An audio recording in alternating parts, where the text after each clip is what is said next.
Hello students, India முழுக்க இருக்கக்கூடிய IIT போன்ற கல்வி நிறுவனங்கள்ல போய் நீங்க சேர்ந்து படிக்கணும் அப்படின்னா ஜேஇ மெயின், ஜேஇ அட்வான்ஸ் போன்ற நுழைவுத் தேர்வுகளை எழுதணும். தமிழ்நாட்டில இருந்து இந்த தேர்வை எழுதுவதற்காக விண்ணப்பிக்கக்கூடிய மாணவர்களின் எண்ணிக்கை அப்படிங்கிறது கடந்த வருஷம் வரல பாத்தீங்க அப்படின்னா ரொம்ப குறைவான எண்ணிக்கையில தான் இருந்துச்சு. ஆனா அரசினுடைய சீரிய முயற்சியின் காரணமாக இந்த வருஷம் கணிசமான எண்ணிக்கையில மாணவர்கள் விண்ணப்பிச்சிருக்காங்க.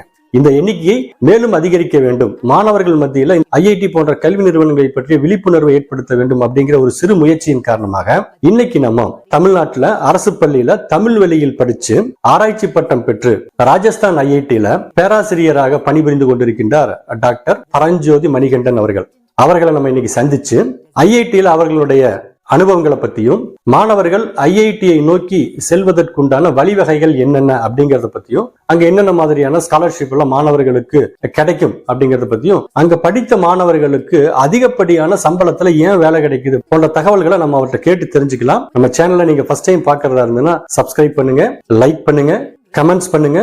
இந்த வீடியோ பிடிச்சிருந்ததுன்னா உங்க நண்பர்களுக்கும் இதை ஷேர் பண்ணுங்க. வாங்க நம்ம டாக்டர் பரஞ்சோதி மணிகண்டன் அவர்களும் நம்ம சந்திக்கலாம். வணக்கம். பள்ளியில படிக்கக்கூடிய ஒவ்வொரு மாணவர்களும் உயர்கல்வி நான் படிச்சேன்னா இங்கதான் போய் படிக்கணும் அப்படின்னு கனவு காணக்கூடிய ஒரு கல்வி நிறுவனம் தான் Indian Institute of Technology. India முழுக்க கிட்டத்தட்ட உங்களுக்கு 23 ஐஐடிஸ் இருக்குது. அந்த 23ல தலை சிறந்த ஐஐடி அப்படிங்கிற வரிசையில ஒண்ணுதான் ராஜஸ்தான்ல இருக்கக்கூடிய இந்தியன் இன்ஸ்டிடியூட் ஆஃப் டெக்னாலஜி. இங்க நீங்க பேராசிரியர் அப்படிங்கிற ஒரு பொசிஷன்ல நீங்க இருந்துட்டு இருக்கீங்க. இந்த நிலைக்கு நீங்கள் வருவதற்கு நீங்கள் கடந்து வந்த அந்த பாதை, எந்தெந்த படிநிலைகளை பள்ளி படிப்பிலிருந்து கடந்து வந்திருக்கின்றீர்கள் அப்படிங்கறத பத்தி உங்களை பற்றி ஒரு அறிமுகத்தை மாணவர்களுக்காக கொஞ்சம் கொடுங்களேன். வணக்கம். நான் படிச்சது எல்லாமே உடுமலை அரசினர் மேல்நிலைப் பள்ளியில. ஹையர் செகண்டரி உடுமலை அரசினர் மேல்நிலைப் பள்ளியில 1996ல முடிச்சேன். அதுக்கப்புறம் பிஎஸ்சி கெமிஸ்ட்ரி பொள்ளாச்சி என்ஜிஎம் காலேஜ்ல படிச்சேன். அதுக்கப்புறம் MSc chemistry PhD arts and science college கோயம்புத்தூர்ல 2001ல முடிச்சுட்டு IIT Kanpur, Indian Institute of Technology கான்பூர்ல பிஹெச்டி ஜாயின் பண்ணி பிஹெச்டி 2009ல முடிச்சேன். அது முடிஞ்ச பின்னாடி 4 வருஷம் யுனைடெட் ஸ்டேட்ஸ்ல டெக்சாஸ் டெக் யூனிவர்சிட்டி அப்படிங்கிற ஒரு யூனிவர்சிட்டியில போஸ்ட் டாக்டரல் ரிசர்ச், பிஹெச்டிக்கு அப்புறம் பண்ற ரிசர்ச் ஒர்க்ல 4 வருஷம் ஈடுபட்டிருந்தேன். அதுக்கப்புறம் அசிஸ்டன்ட் ப்ரொஃபஸரா Indian Institute of Technology Jodhpur ராஜஸ்தான்ல 2013ல சேர்ந்தேன். இப்போ ப்ரொஃபஸரா இங்க 2023ல கண்டினியூ பண்ணிட்டு இருக்கேன். இதுதான் என்னுடைய படிப்பு விவரங்கள். டாக்டர், அப்ப நீங்க பள்ளியில படிக்கிறப்போ தமிழ் வழியில படிச்சீங்களா இல்ல ஆங்கில வழியில நீங்க படிச்சீங்களா? தமிழ் மீடியம். நான் படிச்சது எல்லாமே தமிழக அரசு பள்ளிகள் தான். 5ஆம் வகுப்பு வரை வேற வேற ஊர்கள்ல படிச்சேன். கீரனூருங்கிற ஊர் பழனி பக்கம். அதுக்கப்புறம் உடுமலைப்பேட்டையில 5ல இருந்து ஆரம்பிச்சு 12 வரைக்கும் உடுமலை அரசினர் ஆழ்நிலை மேல்நிலைப்பள்ளி தமிழ் மீடியத்துல தான் படிச்சேன். சயின்ஸ் குரூப்ல படிச்சேன். தமிழ் வழியில படிச்சாலும் நம்ம எந்த நிலைக்கு வேணாலும் உயரலாம் அப்படிங்கிறதுக்கு நீங்களும் ஒரு எடுத்துக்காட்டா இருக்கீங்க இல்லைங்களா? ஆங்கிலம் மீடியம்ங்கிறது ஒரு தடை கிடையாது. அது ஒரு தடையா நான் பார்க்கல. காலேஜ் போகும்போது முதல்ல ஆரம்பத்துல இங்கிலீஷ் மீடியத்துக்கு போகும்போது கொஞ்சம் திணறல் இருக்கும். பட் ஆனா அது ஒரு பெரிய விஷயம் கிடையாது. தமிழ் மீடியத்துல படிக்கிறதுனால எந்த விதமான ஒரு தடையும் கிடையாது. ப்ரொஃபசர், அடுத்த ஒரு முக்கியமான கொஸ்டின் என்ன, இந்த இந்தியா முழுக்க இருக்கக்கூடிய இந்த பிரஸ்டீஜியஸ் இன்ஸ்டிடியூஷனை பத்தி தெரிந்த மாணவர்கள் எல்லாத்துக்கும் இங்கதான் போய் படிக்கணும் அப்படிங்கறது ஆர்வம் இருக்குது. ஆனா இன்னும் நிறைய மாணவர்களுக்கு இந்த ஐஐடி போன்ற கல்வி நிறுவனங்களை பத்தி போதிய நாலேஜ் அப்படிங்கிறது இல்லாம தான் இருக்குது. அவங்களும் தெரிஞ்சுக்கிற வகையில இந்த ஐஐடி உருவாக்கப்பட்டதன் நோக்கம் என்ன, இந்தியா முழுக்க இப்ப எவ்வளவு ஐஐடிஸ் இருக்குது அப்படிங்கறத பத்தி கொஞ்சம் சொல்லுங்களேன். சுதந்திரம் வாங்கினதுக்கு அப்புறம் நம்மளுடைய பிரதமர் நேரு அவர்கள் இந்தியாவில் டெக்னிக்கல் எஜுகேஷன், தொழில்நுட்ப கல்விக்குன்னு உயர்கல்வி நிறுவனங்கள் ஆரம்பிக்கணும் அப்படின்னு ஆரம்பிச்ச ஐடியா தான் ஐஐடி. ஐஐடி ஆக்ட் அப்படின்னு ஒண்ணு பார்லிமெண்ட்ல பாஸ் பண்ணி 1950களில் இதை ஆரம்பிச்சாங்க. முதல்ல ஆரம்பிச்சது கரக்பூர், ஐஐடி கரக்பூர் தான் முதல்ல ஆரம்பிச்சாங்க சுதந்திரத்துக்கு அப்புறம். அதுக்கப்புறம் ஒன்னா ஆரம்பிச்சு இப்போ 23 ஐஐடி இந்தியாவுக்குள்ள இருக்கு. அதுல தமிழ்நாட்டுல சென்னையில இருக்கு, ராஜஸ்தான்ல ஜோத்பூர் நகரத்துல இருக்கு. அதுலதான் நான் ஒர்க் பண்ணிட்டு இருக்கேன். இப்ப இந்த ஐஐடியுடைய நோக்கம் அப்படிங்கிறது தொழில்நுட்ப கல்வி, டெக்னிக்கல் எஜுகேஷன். இன்ஜினியரிங் எஜுகேஷன்ல இன்ஜினியரிங் அண்ட் சயின்ஸ் எஜுகேஷன்ல ஒரு உயர்கல்வி, ஹையர் எஜுகேஷனுக்குன்னு கொண்டு வரப்பட்டது தான் இதெல்லாம். ஐஐடி ஆரம்பிச்சது வெளிநாடுகளுடைய கொலாபரேஷன் மூலியமா. உதாரணமா அமெரிக்கா, ஜெர்மனி, ரஷ்யா இது போன்ற நாடுகள் ஹெல்ப் பண்ணுச்சு ஐஐடி ஆரம்பிக்கிறதுக்கு. இப்போ இல்ல, முதல்ல 1950-60களில். அதுக்கப்புறம் நம்மளே டெவலப் பண்ணி இன்னைக்கு 23 ஐஐடி கொண்டு வந்திருக்கோம். ஒவ்வொரு மாநிலத்திலும் ஒரு ஐஐடி அப்படிங்கிறது அரசாங்கத்துடைய லட்சியம். கூடிய விரைவில் ஐ திங்க் எல்லா மாநிலங்களிலும் ஒவ்வொரு ஐஐடி இப்போதைக்கு 23 ஐஐடி இப்ப கூகுளுடைய சிஇஓ சுந்தர் பிச்சை ஒரு பேட்டியில சொல்றது பாத்தீங்க அப்படின்னா, நான் இந்த நிலைக்கு வருவதற்கு ரொம்ப ரொம்ப முக்கிய காரணம் அப்படிங்கிறது நான் படிச்ச அந்த கரக்பூர் ஐஐடி அப்படிங்கிற ரொம்ப பெருமையா சொல்றாரு. I still vividly remember as a teenager jumping onto a crowded train in Chennai and traveling for 24 hours to attend my school at IIT Kharagpur. And that opportunity changed the course of my life. அதே மாதிரி நிறைய ஆளுமைகளை உருவாக்கிய பெருமை அப்படிங்கிறது இந்த ஐஐடியை தான் சாரும். அப்படி என்ன சிறப்பம்சம் இங்க படிக்கிறனால மாணவர்களுக்கு கிடைக்குது?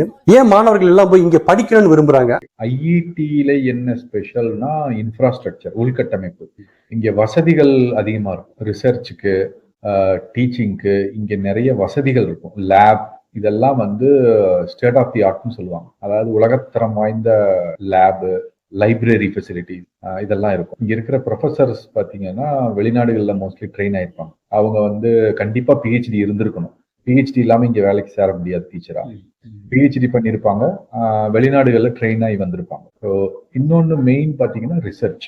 மற்ற இன்ஜினியரிங் காலேஜஸ்ல டீச்சிங் மட்டும்தான் பண்ணுவாங்க. இங்க வந்து ரிசர்ச் இருக்கும். ரிசர்ச் பண்றதுனால ப்ரொஃபசர்ஸ்க்கு வந்து ஒரு மாடர்ன் அப்ரோச் இருக்கும். இப்போ இன்னைக்கு தேதியில என்ன நடக்குது, ஒரு ஃபீல்டுல என்ன நடக்குது அப்படிங்கிறது இங்க இருக்கிற ப்ரொஃபசர்ஸுக்கு தெரியும். ஏன்னா அவங்க ரிசர்ச் பண்றாங்க. ஸோ இதுதான் மெயின் வித்தியாசம். மற்ற இடங்கள்ல வந்துட்டு ரிசர்ச் அவ்வளவு பண்ண மாட்டாங்க. ஸோ அதனால என்ன நடக்குது, இன்றைய தேதியில என்ன நடக்குது ஒரு சயின்ஸ்ல டெக்னாலஜிலங்கிறது அவ்வளவு எக்ஸ்போஷர் இருக்காது. அந்த எக்ஸ்போஷர், இன்ஃப்ராஸ்ட்ரக்சர், இந்த ஆம்பியன்ஸ், அகாடமிக் ஆம்பியன்ஸ் இதெல்லாம் தான் வந்து ஐஐடியினுடைய யூனிக் ப்ராப்பர்ட்டிஸ். இந்த காரணத்தினாலதான் பசங்க வந்து ஐஐடி நோக்கி வர்றாங்க. இந்த ஐஐடி பக்கம் மாணவர்களை கவர்ந்து இழுக்கக்கூடிய ஒரு முக்கியமான காரணி அப்படின்னா அதுல பிளேஸ்மெண்ட் ஒரு முக்கிய காரணியா இருக்கும். இங்க படிச்சு முடிச்சு வரக்கூடிய மாணவர்களுக்கு அதிக சம்பளத்துல பிளேஸ்மெண்ட் கிடைக்குது அப்படிங்கிறது ஒரு நிதர்சனமான உண்மை. இதுக்கு என்ன காரணம்? ஏன் நிறைய கம்பெனிஸ் வந்து இந்த ஐஐடி நோக்கி படையெடுக்கிறாங்க? நான் இதுக்கு முன்னாடி கேட்ட கேள்விக்கு சொன்ன பதில் தான் இதுக்கும். இங்க இருக்கிற இன்ஃப்ராஸ்ட்ரக்சர், இங்க இருக்கிற லேப்ஸ்ல வந்து ஸ்டூடெண்ட்ஸ் ட்ரெயின் ஆறாங்க. மற்ற இன்ஜினியரிங் காலேஜஸ் கம்பேர் பண்ணும்போது ஐஐடியில் படிக்கிற பசங்களுக்கு வந்து நல்ல எக்ஸ்போசர் இருக்கு. ரிசர்ச்ல எக்ஸ்போஷர் இருக்கு, லேபுகள், உலகத்தரம் வாய்ந்த லேபுகள் இருக்கு இங்க. ஸோ அதனால அவங்களுடைய ட்ரைனிங், அந்த இன்ஜினியரிங் எஜுகேஷன்ல அவங்களுக்கு கொடுக்குற ட்ரைனிங் வந்து ரொம்ப ஸ்ட்ராங்கா இருக்கும். ஸோ இதுதான் இண்டஸ்ட்ரிக்கு தேவைப்படும். இன்னொரு விஷயம் பாத்தீங்கன்னா இந்த கரிக்குலம் சொல்லுவாங்க. இந்த கோர்ஸ் கரிக்குலம், சிலபஸ் அப்படிங்கறது வந்துட்டு ஐஐடிஸ்ல வந்து அப்டேட் பண்ணிட்டே இருப்பாங்க. ஸோ இப்போ 10 வருஷத்துக்கு முன்னாடி நடந்த டெக்னாலஜி இப்போ டீச் பண்ண மாட்டாங்க. இப்போ என்ன டெக்னாலஜி அப்படிங்கறது வந்துட்டு எலக்டிவ் கோர்சஸ் அப்படிங்கிற ஒரு ஆப்ஷன் இருக்கு. ஸோ அந்த கோர்சஸ் வந்து எலக்டிவ் மூலியமா அப்டேட் பண்ணிட்டே இருப்பாங்க. ஸோ அதனால வந்து இன்னைய தேதிக்கு என்ன டெக்னாலஜி உலகத்துல இருக்குங்கிறத தான் டீச் பண்றாங்க. அதுதான் இண்டஸ்ட்ரிக்கு தேவைப்படும். அதனாலதான் இண்டஸ்ட்ரீஸ் வந்து பிளேஸ்மெண்ட்டுக்கு வந்து ஐஐடி நோக்கி படையெடுக்கிறாங்க. இப்போ ப்ரொஃபசர், அடுத்து நான் ஒரு முக்கியமான ஒரு கொஸ்டின் உங்கள்ட்ட கேட்கணும். ஐஐடியில படிக்கக்கூடிய மாணவர்கள் அதை படிக்கிற காலத்துல ஃபாரின்ல போய் படிப்பதற்குண்டான வாய்ப்புகள் ஏதாவது இருக்குதா? அதை பத்தி கொஞ்சம் சொல்லுங்களேன். எல்லா ஐஐடியுமே பாத்தீங்கன்னா எம்ஓஇஸ் போட்டிருப்பாங்க. மெமரண்டம் ஆஃப் அண்டர்ஸ்டாண்டிங் அப்படின்னு சொல்லுவாங்க. அதாவது தமிழ்ல சொல்லணும்னா புரிந்து கொள்ளும் ஒப்பந்தம் அப்படின்னு சொல்லலாம். ஸோ ஐஐடிஸ் பாத்தீங்கன்னா ஃபாரின் இருக்கிற யூனிவர்சிட்டிஸோட இந்த மாதிரி எம்ஓஇ போட்டு ஸ்டூடெண்ட் எக்ஸ்சேஞ்ச் வச்சிருப்பாங்க. அது பிடெக் லெவல்ல இருக்கலாம், எம்டெக் லெவல்ல இருக்கலாம், பிஹெச்டி லெவல்ல இருக்கும். இப்போ எங்க ஐஐடியில பாத்தீங்கன்னா யூஎஸ், ஜெர்மனி, பிரான்ஸ், இன்னும் 2-3 கண்ட்ரிஸோட எம்ஓஇ இருக்கு. ஸோ எங்க ஸ்டூடெண்ட்ஸ் அங்க போய் படிக்கலாம், அங்க இருக்கிற ஸ்டூடெண்ட்ஸ் இங்க வந்து படிக்கலாம். ஐஐடியில படிக்கிற பசங்களுக்கு நிச்சயமா இந்த வெளிநாட்டுல போய் எக்ஸ்சேஞ்ச் ப்ரோக்ராம் மூலமா படிக்கிறதுக்கு நல்ல ஆப்பர்ச்சுனிட்டி இருக்கு. ப்ரொஃபசர், நீங்க சொல்றப்போ 1950ஸ்ல டெக்னிக்கல் எஜுகேஷன்ல உயர்கல்வியை வழங்குவதற்காக அந்த ஃபாரின் கொலாபரேஷன்ல வந்து இந்த ஐஐடி உருவாக்கப்பட்டது அப்படின்னு நீங்க சொன்னீங்க. இந்த ஐஐடியில பொறியியல் படிப்புகள் மட்டும்தான் படிக்க முடியுமா? அதை தாண்டி என்னென்ன கோர்சஸ் எல்லாம் இங்க படிப்பதற்கான வாய்ப்புகள் இருக்கின்றது? அதே போன்று ஆர்ட்ஸ் ஸ்ட்ரீம்ல +1 +2ல ஆர்ட்ஸ் குரூப்ல படித்து வரக்கூடிய மாணவர்கள் படிப்பதற்கான வாய்ப்புகள் இங்க ஐஐடியில இருக்குதா? அதை பத்தி கொஞ்சம் சொல்லுங்களேன். ஐஐடியில இன்ஜினியரிங் எஜுகேஷன் பிரைமரியா இருக்கு. ஆனாலும் இங்க சயின்ஸ் எஜுகேஷனுக்கும் இம்பார்ட்டன்ஸ் கொடுப்பாங்க, ஆர்ட்ஸ் எஜுகேஷனுக்கும் இம்பார்ட்டன்ஸ் கொடுப்பாங்க. இப்ப எல்லா ஐஐடிலையுமே இந்த 4 இயர் பிஎஸ் ப்ரோக்ராம் ஒன்று ஆரம்பிக்கிறாங்க. பிஎஸ்ங்கிறது பேச்சுலர் ஆஃப் சயின்ஸ். அது பிசிக்ஸ்ல, கெமிஸ்ட்ரியில, மேத்தமெட்டிக்ஸ், பயாலஜி. ஸோ அதுல வந்து இந்த பிஎஸ்எம்எஸ் ப்ரோக்ராம் பண்றாங்க. அது மட்டும் இல்லாம பிஹெச்டி ப்ரோக்ராம்.